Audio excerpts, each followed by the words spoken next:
Hello, everyone. Wow. Good afternoon. Thank you. I was looking into a time. It's good afternoon now. It's 12. Yes. Well, how are you guys doing today? Good. How are you doing? Nice. Wonderful. Happy New Year, by the way. February, the month of love. I just want to say thank you for coming today to Connection Careers. It's very important, and it's going to be a great event. Let's introduce our panelists. Can you please introduce your name, and let's start this. Hello, everybody. My name is Omar Stoute. I'm class of 18. I was a CMD major and alumni here, former employee here. I worked for, those days, Provost Cornish, now President Cornish. It's been a great experience. I'm looking forward to answering your questions and, telling you a little bit more about myself. Hello, I'm Via Carpenter. I graduated just this past May, so 2022. I was a business administration major with a minor in entrepreneurship. Actually, the first person to receive the minor, so that's cool. And I currently run Via's Cookies, which I did start while I was a junior here, so it's been fun. Hi everyone, my name is Heather Crespin. I graduated in 2016. I was a culture and communication major while I was here, and currently I am a program coordinator for the Institute of Nonprofit Practice. Hi everyone, my name is Jhonny Perez. I'm class of 2018. I was here for 4 years. I'm born and raised in New York City. And I'd like to pause my introduction really quickly and just say thank you all for being here.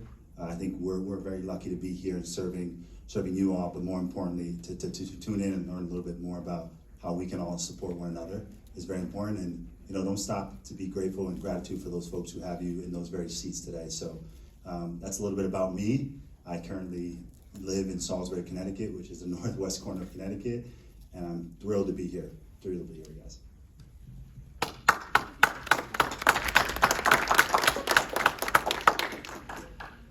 On that note, my name is Encara Ramos. I am a senior in Ithaca College. I have a major in psychology, and I'm minoring in Africana diaspora.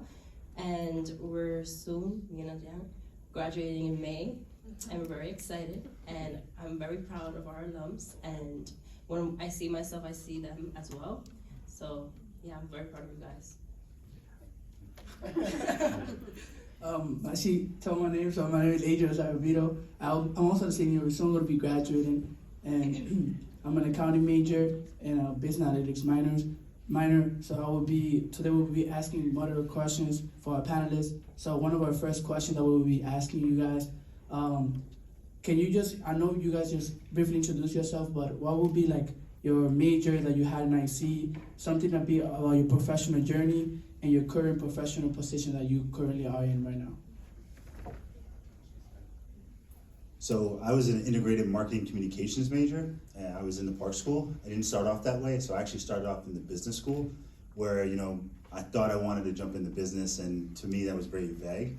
I really thought marketing was going to be that route, but I was very much experiential, and I know one of the questions, sorry panelists, is about experience, but I was very much someone who wanted to be in the thick of things, and I learned best by doing.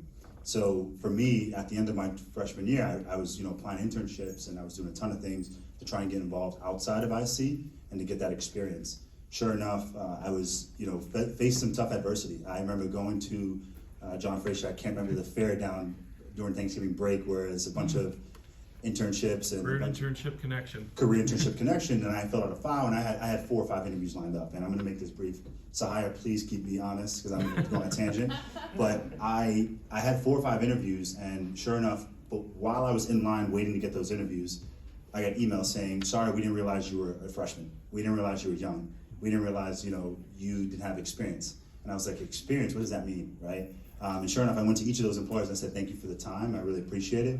I still love the chance to connect with you and learn more about that. So I was lucky enough to one, not receive an internship that summer, because it led me to IC New York City, where I did my first internship the fall of my sophomore year. I did an internship where, again, faced more adversity. I had applied to this internship from an alum who was from Ithaca, didn't really hear back, was kind of not following through. And one day, it was my my opportunity to be in New York City to study was contingent on whether or not I had an internship to go to and study there. So I didn't have one, and it was 2 weeks, and the director of the program here was saying, hey, what's going on? And I was like, I'll figure it out. And I called that gentleman who was an IC alum at the company, a sports publication by the name of the Players Tribune, and I was gonna be a marketing intern, and I called him and was like, hey, when can I come in for an interview?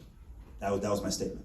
He was like, and I was like, yeah, and I was dead serious. And I was like, hey, I don't mean to be intrusive, but I really see myself being here, and it just gave me the opportunity to show you that. I went in the next day, after getting the job, getting the internship, halfway through that, again, my review was he was too young, we weren't sure if we'd take him, we were so wrong, he was awesome, he was great, he was ready to learn, he was a sponge. So my journey really started non-traditionally, so I came back to IC, and then I became an IMC major in the Park School, and that's where, the likes of Scott Hamler, Dean Roberts, and them to kind of help me have my trajectory towards a sports marketing field. I ended up in not sports marketing, and ended up in, hospitality, where the company led me to lead a group of young men and women in hospitality, and I was, managing a trainee program. I did that for 2 years. The pandemic put that to a halt. 2 years, I took some time to really focus on my mental health, a year. The other year was kind of miscellaneous with other hospitality jobs. And then sure enough, my alma mater, where I currently work at a boarding school, came knocking on the door. And just to give context, my school at the time, when I was there from 10 to 14 as a student, we probably were 5% people of color. And I was one of those 14 students.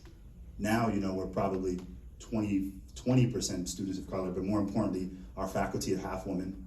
Our faculty are across the board different. And I also wanted to be a part of that change. And I talked a little bit about these folks today. It's not as linear as you always think.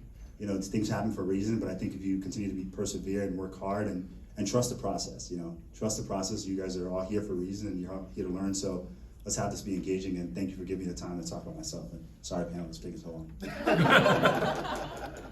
No, that was great. Hi everyone, Heather Crespin. My major when I was at IC was Culture and Communication, and I had a minor in Spanish. While I was here, I worked in the career office. I was a PCA. I also volunteered with Alumni Affairs, as well as the Exploratory Program, which is how I came into Ithaca College. I wasn't quite sure what I wanted to do. I took that first year to take classes, had a very brief stint as an IMC major, before realizing that I wanted to focus more on kind of the humanities end of communication. So that major is housed in H&S, and it was very self-designed. So growing up, I was a theater nerd, and so I wanted to look at how performance and communication kind of went together. So I was lucky enough to kind of be able to self-design my major while I was here.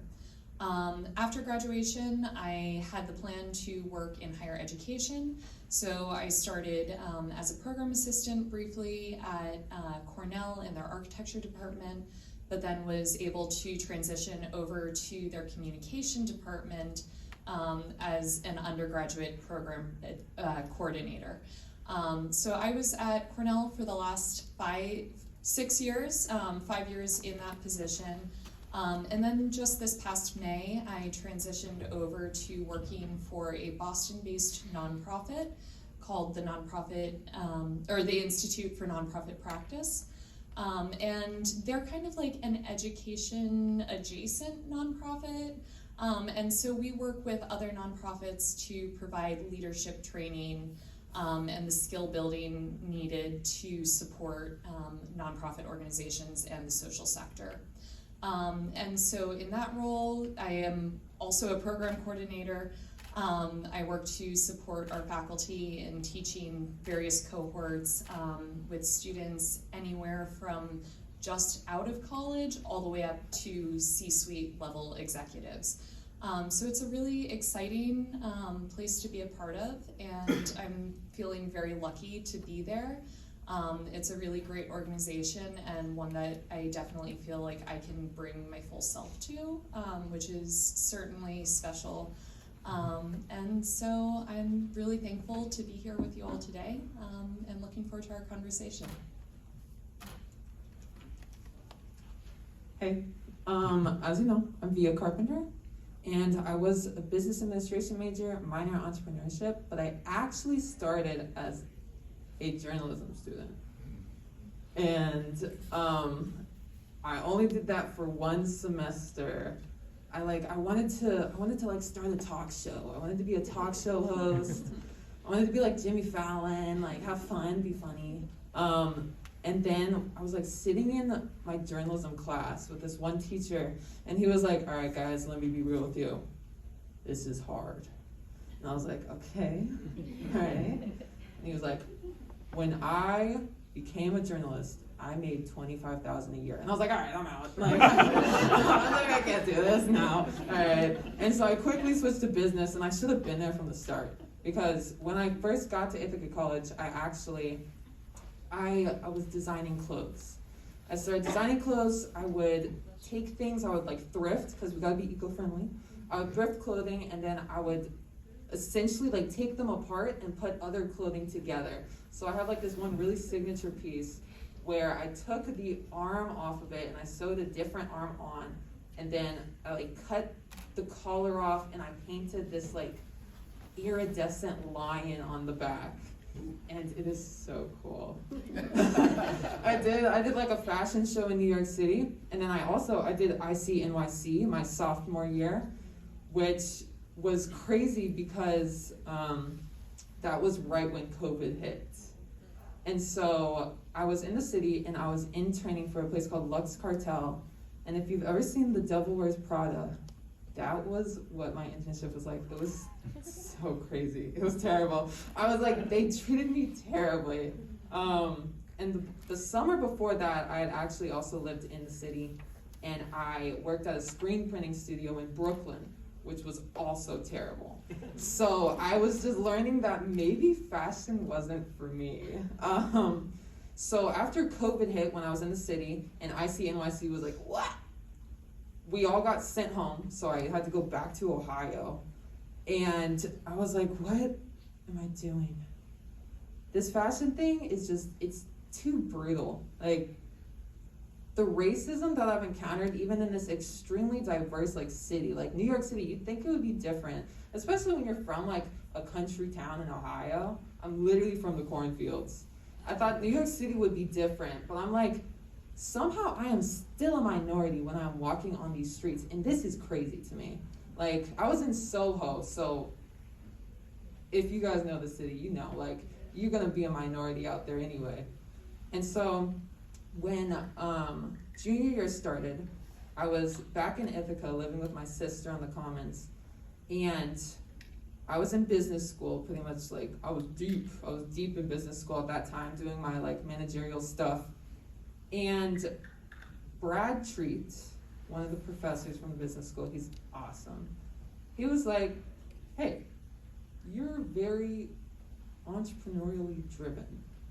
You should take my class. And I was like, no. And he was like, please. And I was like, bro, I just don't, like, I don't know. And then he was like, all right, well, look at this business competition. And for some reason, that's what got me. I don't know, because I don't even like competing. But basically it was 11 p.m. on the night of the deadline. And I was like, you know what? I was like, all right, let me just make some cookies. Because, all right, let me bring you back.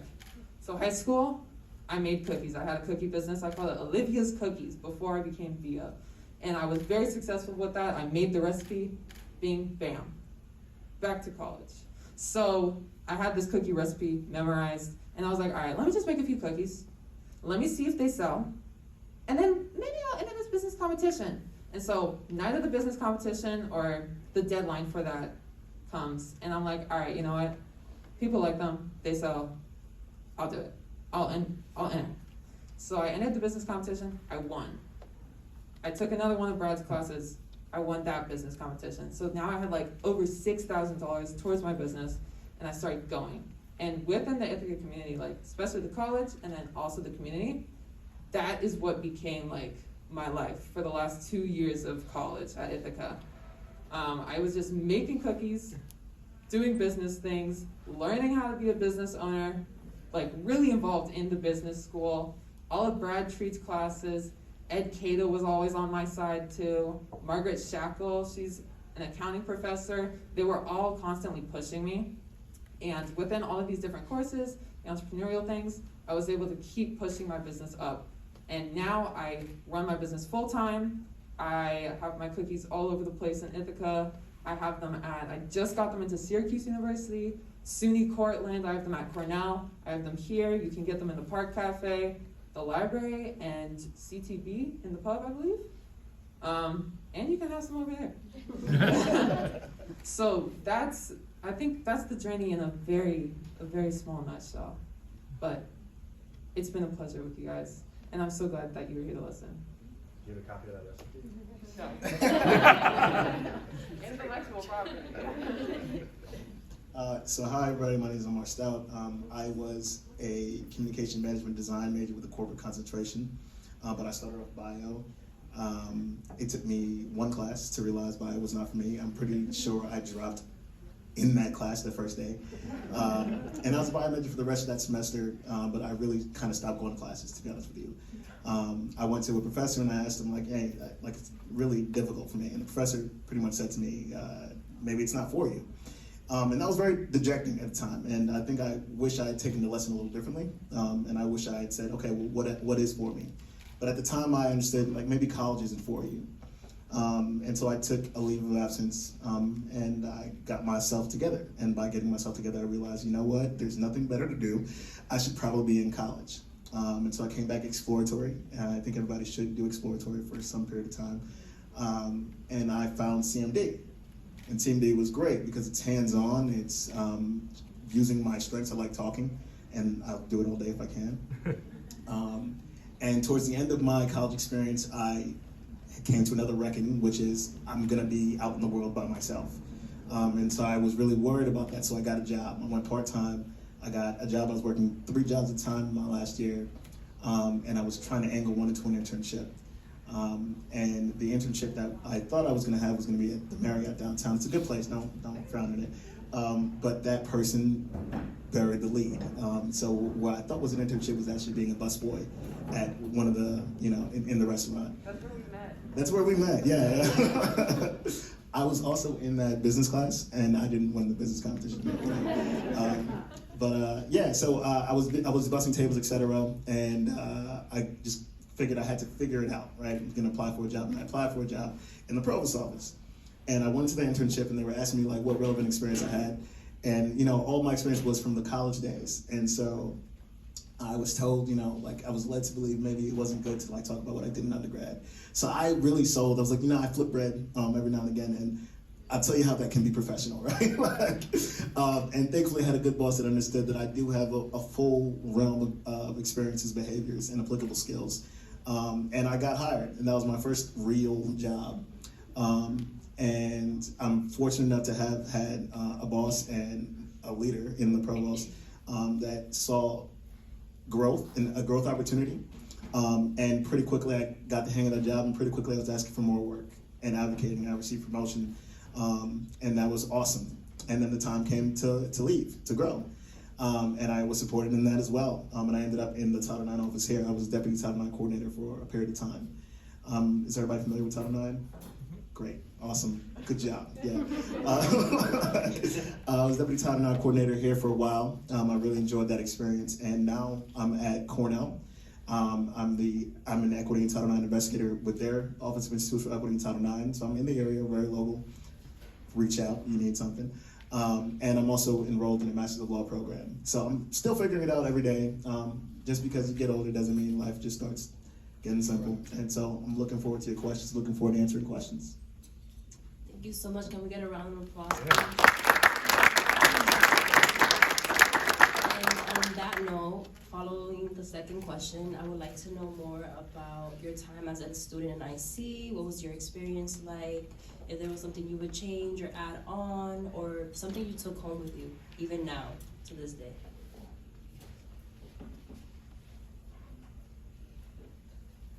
That's a hard question. So I think, so I was recently asked what I would tell my, my teenage self.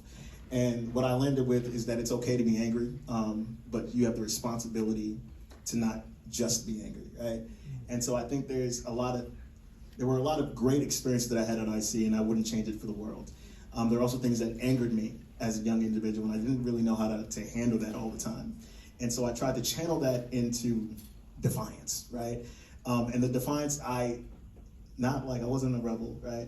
But I was trying to change things, right? I wanted to, if there wasn't a class that was available to me, it wasn't simple enough for me to just say, well, I don't have that class. I want to ask why there isn't a class like this. Where can I get the class? Where can I get this experience? And so I was just trying to make things happen, even though that was definitely not always the best opportunity, right? Sometimes you just have to accept that, it's not in front of you and find it later on in life. But I wanted everything right now. And so I ended up founding with a great group of peers the First Gen Student Organization, because by the end of my senior year, I'd come to the understanding that, a lot of this just comes with, I didn't understand how to navigate college. And the anger that I was feeling was just ignorance and frustration of the fear of not knowing what to do to make the best out of every moment. And so founding that organization was a great outlet for me. And I hope that it's still, I know it's still around, and I hope that it's still an outlet for other students to find opportunity to overcome the barrier of just not knowing, right? Because the anger that I was feeling was just not knowing. I wasn't angry at anybody or anything. I just needed to know, right? So I think I hope that's an answer. I'm sorry, that threw me off guard.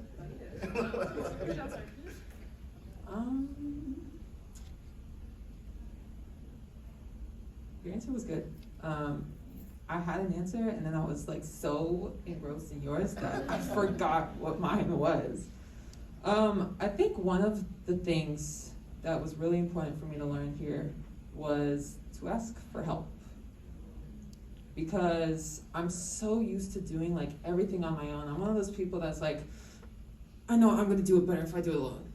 And it's like, you can't do that your whole life, or you're gonna miss everything all the time. I was an MLK scholar, and one of the running jokes among my cohort was, oh, you finally decided to show up. And I was like, yeah, guys, I'm working 2 jobs. Like, I'm doing this, and then I'm also trying to run this little fashion business. And I'm doing all of these things, and I was also in a toxic relationship. Like, all of these different things contributed to that. And when I finally decided to just like breathe and talk to some professors, talk to an advisor, sit down with Rock Lash, some of you may know who he is. We talked, and we even talked about like our toxic relationships, and I just realized, I was like, oh my gosh, it feels so good to be able to like have a conversation with someone about anything other than just business or work or whatever. And so once I learned to just talk to people and to ask for help and to meditate, to sit with myself in silence, that's when I think like I started enjoying my experience here at Ithaca. Because I actually took a meditation class. It was awesome. It was at night though, so you have to be careful or you might fall asleep. I also took a religion class. I think all of the different courses that I took, the fact that I had the choice in what classes I wanted to take, whether it be like expanding my view on religion and dislodging a lot of these terrible views I'd taken from the countryside of Ohio, and then meditating, and then talking to Brad Treat about what I could do better. It taught me how to open up and how not to force myself to be so individualistic in this society that pushes us to be that way. We're living in like a capitalistic, colonial society that forces you to constantly work. Success is based on this, whatever. You have to constantly be achieving something. No. Sit down. I think that's the most important lesson I learned here. These are great answers, y'all. So while I was at IC, I, like I said, worked in the Office of Career Services as a PCA, and also was both a member of the exploratory program and then later went on to intern with them. And I think like the biggest takeaway for me was like learning that it's okay to just like try things and like see how it sticks. I didn't quite know what I wanted to do, you know, for my undergraduate major. And so, you know, the important thing for me became, okay, you know what, I'm just gonna try something. So I took a marketing internship at the Paleontological Research Institute. If y'all haven't been to the Museum of the Earth up like near Trumansburg, it's great. It's a awesome weekend activity. But like from that experience, you know, I had a really awesome team there, and it was like a really welcoming environment. They had me doing like real work. Like I actually got pulled in to meetings like with the board. I got to work on a marketing strategy plan, and you know what? I realized I hated marketing. It was an amazing, amazing internship with wonderful people, but that experience led me to realize, you know what, this is not actually for me. And in doing the work as a PCA in career services, I was like, you know what, I really like working with people. I know that I want to help them, you know, kind of develop their best self and figure out, you know, what they can do within their own, you know, lives and abilities. And so that kind of led me to getting into higher education. So when I was at Cornell as the program coordinator for the communication major, I got to work really closely with like around 300 undergrads to, you know, not just talk about what classes they should take, what organizations they thought that they should or shouldn't be a part of, but also, you know, just checking in about life and, you know, kind of to Via's point, like how are you developing as a human? Like you're under so much pressure as a student, but you know, what can we do to help you kind of like come home to yourself?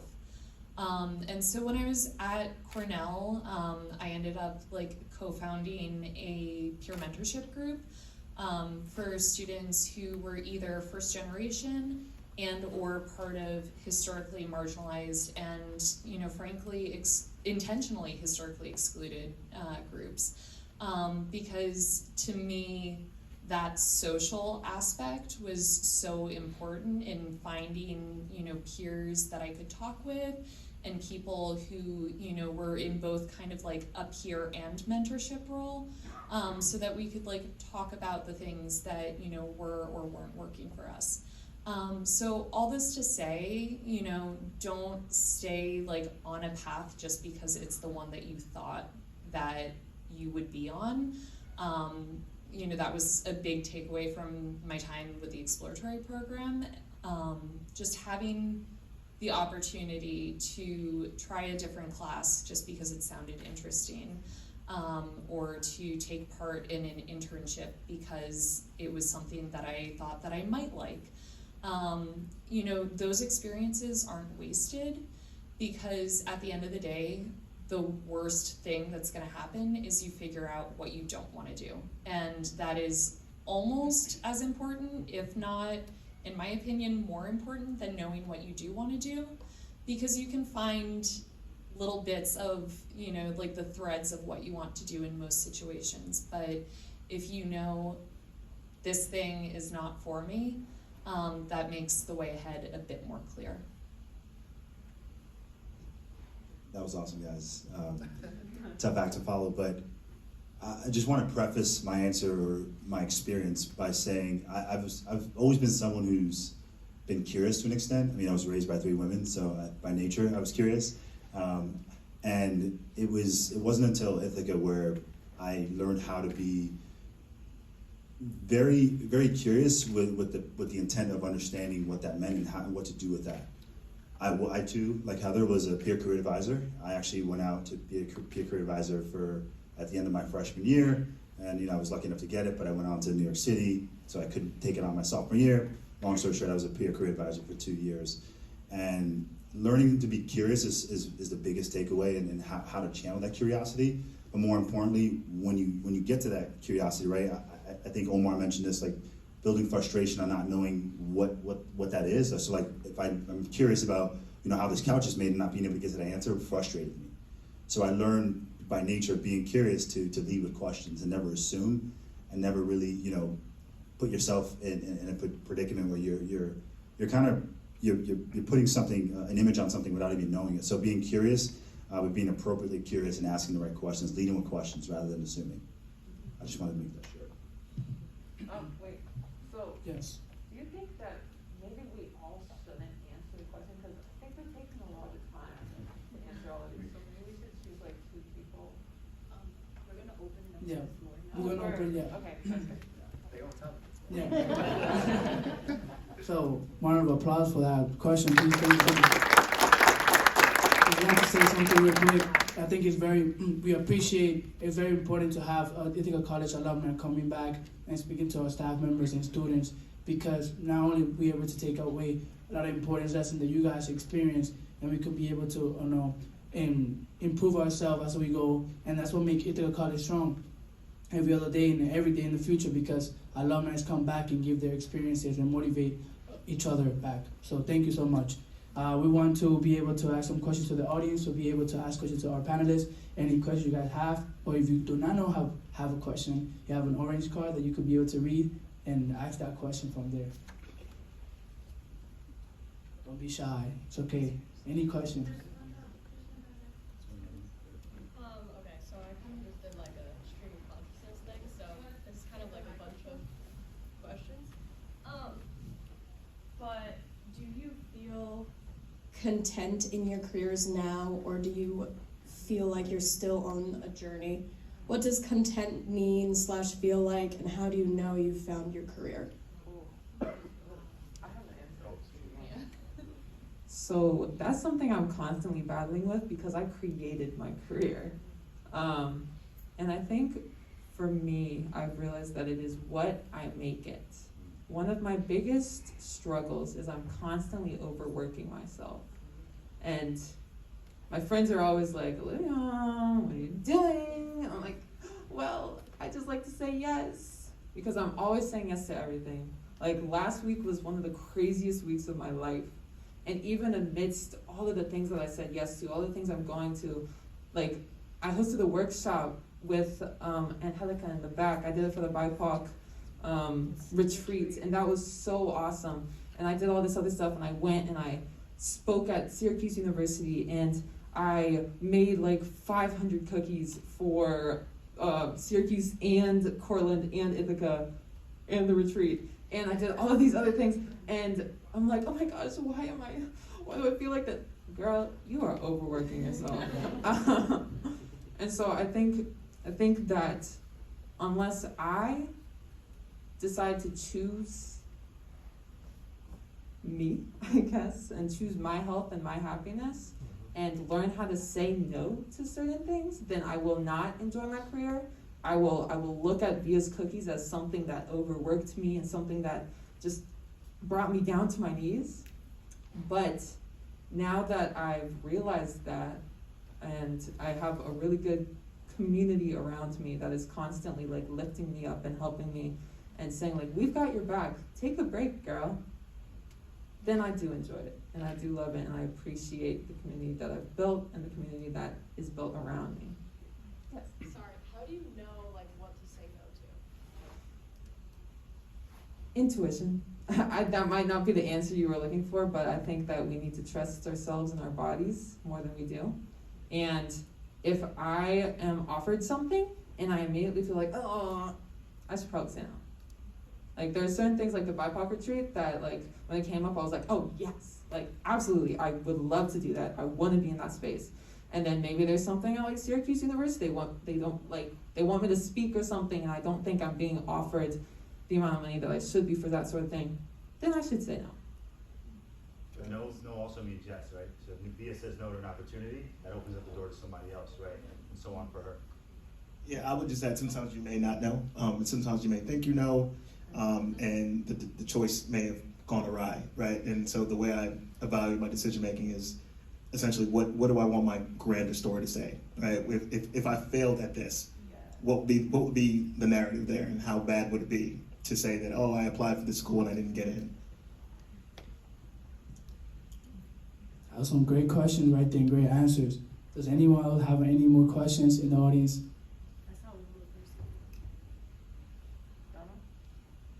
And if you're worried what to word, there's orange cards around, and I have some here too if you'd like an idea of what to ask. We recognize sometimes these spaces you just don't even know what to ask.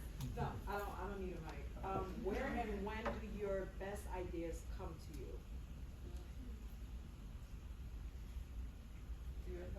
Sometimes in the shower. Yeah. You never know when inspiration's gonna strike. I feel like when you're with your friends, definitely like bouncing ideas around. Surround yourself with people that help you continuously and will build you up rather than tear you down. Seems like what we're all saying, you're in a comfortable space, right? You're comfortable being in that space, and wherever that may be the shower, that may be, with friends, right? Being comfortable, right? Is overall. So like in your guys' like last year here, like what was something like that helped you guys find out what you wanted to do in your time after you? Like was it like LinkedIn, or was it a professor, like a resource, something? That's a really good question. Yeah, go for it. So sometimes the things that happen in your life are going to set you up for things that you don't even know that are coming. I was looking to move to Philly and work at a nonprofit then, and ended up staying in Ithaca and working at Cornell because of a breakup, and and I'm so glad that I did not go down the life path that I had planned out. I was gonna go for a master's program, and looking back, I would have been in so much more student debt than I was after undergrad. And I feel like the place that I'm at in my life right now is one that is a lot more authentic to me. I feel like I have the opportunities to do the things that really speak to my heart, and I have time for my creative pursuits outside of work. I feel like I can be kind of my own person. And so the things that I was setting myself up for in my senior year, I was applying to grad schools and doing the GRE, and then I was just oh man, I'm not going to be able to afford this right away, so let me take a beat, let me work a bit to kind of build up some savings, and I ended up going on a completely different path than even what I had imagined.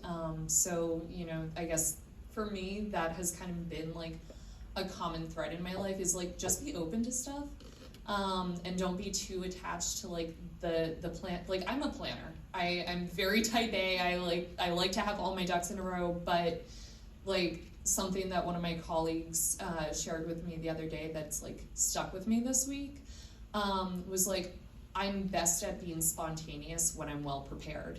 So I would say do the things that are going to set you up for success and are going to teach you things along the way, but don't be too attached to the outcome or this perceived identity that is attached to that outcome, because life is what happens in between.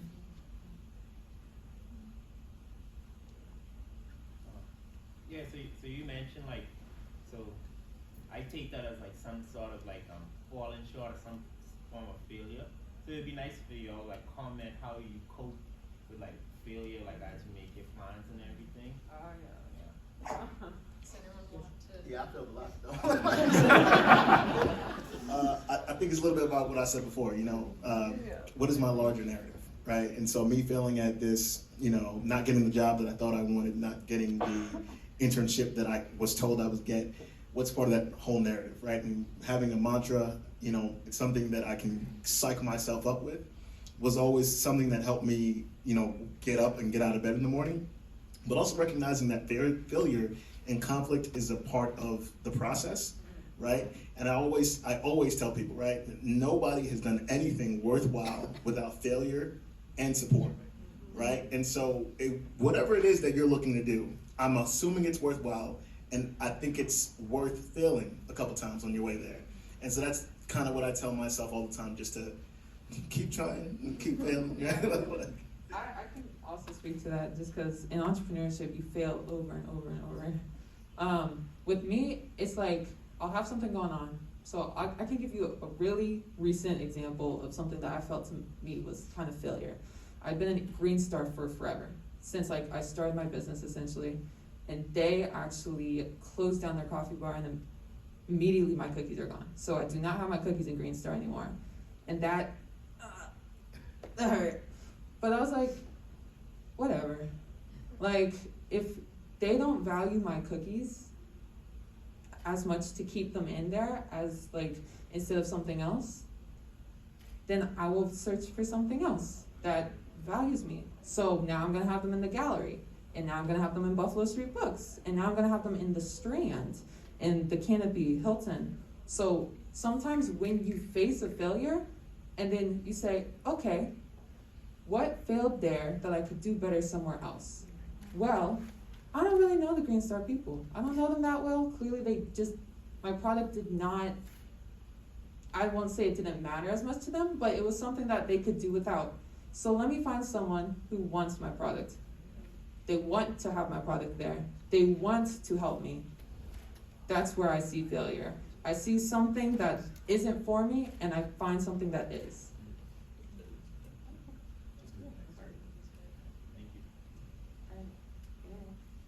We have one more question for the audience, and then we have to wrap it up for the networking hour after that. Sure. So I'm so incredibly appreciative that you're here. I wish we could have squeezed 4,600 other people in here to hear exactly what you're saying. And the theme with the questions that students are asking, with what you're saying, is about this non-linear journey that you've taken, right? Everybody shows up on day one with a plan, and then life happens.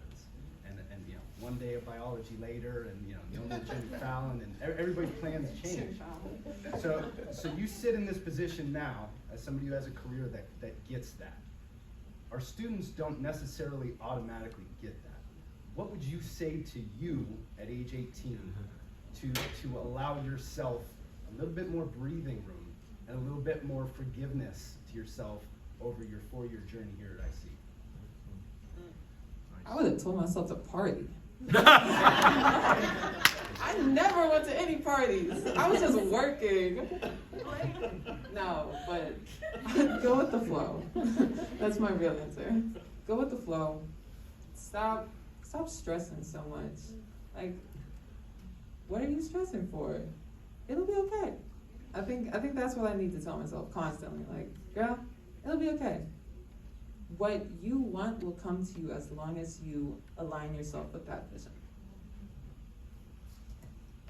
I fully co-sign that. And I would definitely just say breathe. I was a very stressed out, like worried about, you know, I gotta be like really high achieving, I gotta do this, I gotta do that, I gotta have 3 jobs at once. And just breathe, like things are going to be okay. You know, you do the work, you prepare, and then you let the results go. And I think along those lines, like not being so worried about being any one thing in that moment. Like your entire life is who you are. Like it's the sum of that. And so, you know, at age 18, like I wanted to be on a very specific path, but like I couldn't be. I didn't have those experiences yet. Like I hadn't lived as Heather long enough to like be all the things that like I am now. And like, I don't even know what is like out there waiting for me next. Like, I don't know who I'm going to become, and like learning to be okay with that, let me tell you, is a struggle. Like, you know, I get in like little fights with myself every single day, but keeping that in mind that, you know, like you are becoming always. It's a process. I simply think, honestly, is to be present. Be present in your current state. Be present in that quiz. be present at internship, and I think life moves very fast, guys. It does, and I think if you know, live life, laugh, smile, it's okay. You know, you have a group of people that love you on this campus. I can't imagine a better place to be. Be present, you know, learn, be curious. I truly think I would tell myself to just be present and to take advantage of those opportunities that are in front of me, as opposed to thinking about that quiz that's gonna get me to that vacation, or to, you know, think about this internship that's just leading me to a job. No, be present, learn there, be there, and be happy. Round of applause, round of applause.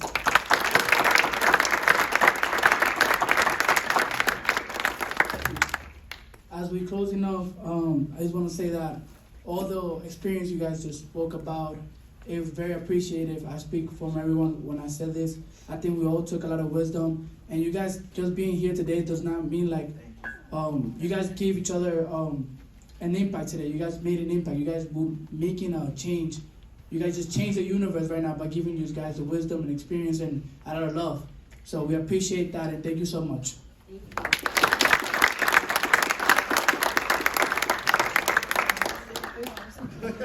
So we'll be moving for the networking hour from 1 to 2. If you guys would like to network, stay here, network, and change contacts.